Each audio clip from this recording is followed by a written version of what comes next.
मैं विवेक और आज की बात मदर टेरेसा के ऊपर। आज के इस एपिसोड में हम आपसे बात करेंगे मदर टेरेसा के ऊपर। कक्षा में पढ़ाते पढ़ाते उनकी नज़र खिड़की पर जाती थी। स्कूल के पीछे एक झोपड़पट्टी थी जो कक्षा की खिड़की से साफ दिखाई पड़ती थी। उस झोपड़पट्टी में दुखी अनाथ फटेहाल तथा गरीब लोग रहते थे। वह रोज़ खिड़की से उनकी हालत देखती थी। उनका मन पीड़ा से भर जाता था। उन लोगों की दयनीय दशा देखकर उनके हृदय में सेवामयी माँ का भाव उत्पन्न हुआ। 3 भाई बहनों में सबसे छोटी और सबकी लाडली नन्ही एग्नेस के बारे में किसी ने नहीं सोचा था कि वह एक दिन मदर टेरेसा के रूप में संपूर्ण विश्व की सेवा करेगी। मदर टेरेसा का पूरा नाम एग्नेस गोन्स्का बोजाक्यू था। इनका जन्म 26 अगस्त 1910 को स्कॉप्जे मेसिडोनिया में हुआ था। जब एग्नेस मात्र 9 वर्ष की थी उसके पिता का देहांत हो गया। उस समय उनके परिवार के पास अपने मकान के अलावा कुछ नहीं बचा था। इस कठिन समय में एग्नेस की मां ने अद्भुत साहस का परिचय दिया। उन्होंने अपने परिवार का खर्च चलाने के लिए अपना व्यापार शुरू किया।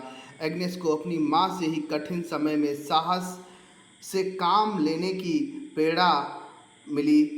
उनके मन में लोगों की सेवा करने का भाव पैदा हुआ और उन्होंने मात्र 12 वर्ष की उम्र में नन बनने का निश्चय किया। उनके इस फैसले से माँ बहुत दुखी हुई। माँ जानती थी कि अगर एग्नेस नन बन गई तो उनसे दूर चली जाएंगी, वे उसे दोबारा कभी नहीं देख पाएंगी। उन दिनों नन को अपने परिवार से मिलने की अनुमति नहीं थी। 18 वर्ष की उम्र में वह नन बनने का प्रशिक्षण लेने डबलिन आयरलैंड चली गई। वहाँ से उन्हें 1 दिसंबर 1928 ईस्वी को कोलकाता भेज दिया गया।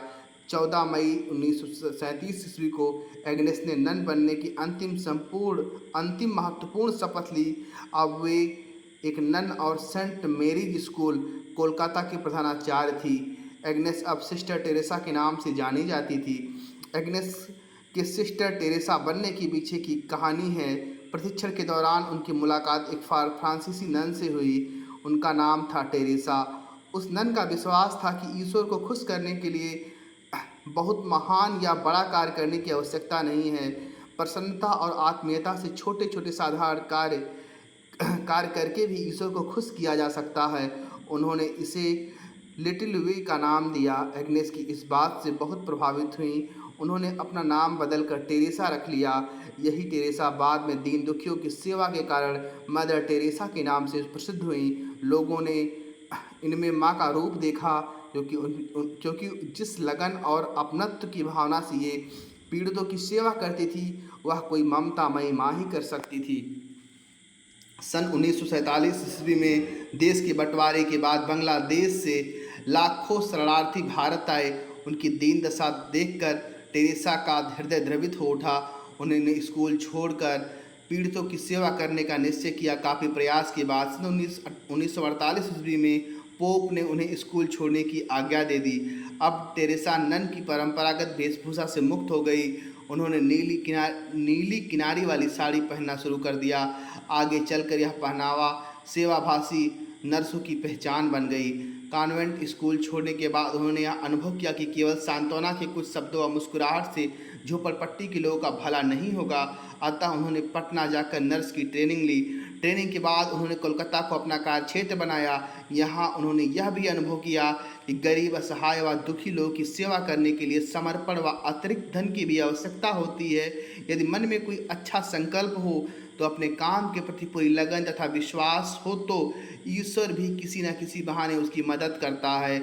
मदर टेरेसा ने जब कॉन्वेंट छोड़ा उनके पास 5 रुपये थे। उन्होंने एक स्कूल की शुरुआत से अपना कार्य प्रारंभ किया। यह खुले आकाश के नीचे था। मानव कल्याण की यह यात्रा उन्हें अकेले ही प्रारंभ की थी। धीरे धीरे लोगों का सहयोग मिलता गया। अब बस्ती के लोग, चर्च के फादर और मदर टेरेसा के कई शिष्य उनके साथ थे। बस्ती में रहते उन्होंने अनेक कार्य किए।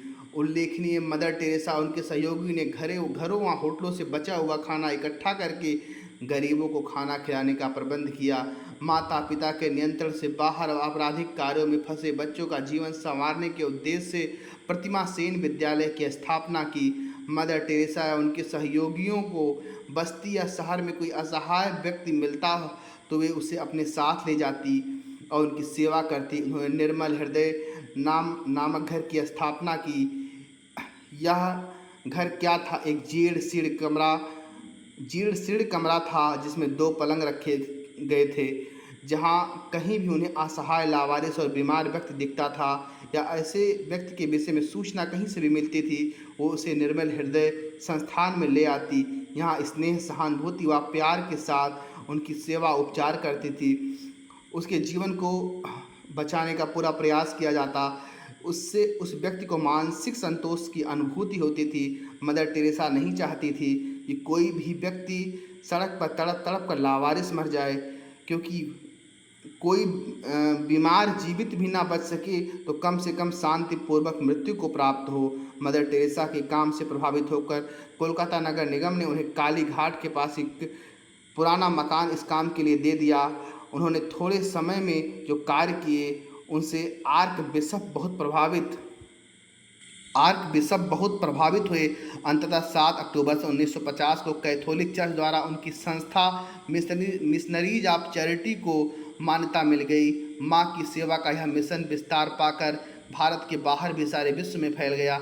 जहाँ भी गरीबी है, रोग है, भूख है, वहाँ विशेष रूप से मिशनरीज ऑफ चैरिटीज का काम कर रही हैं। ऐसा नहीं कि मानव सेवा उनकी यात्रा बहुत सरल रही हो।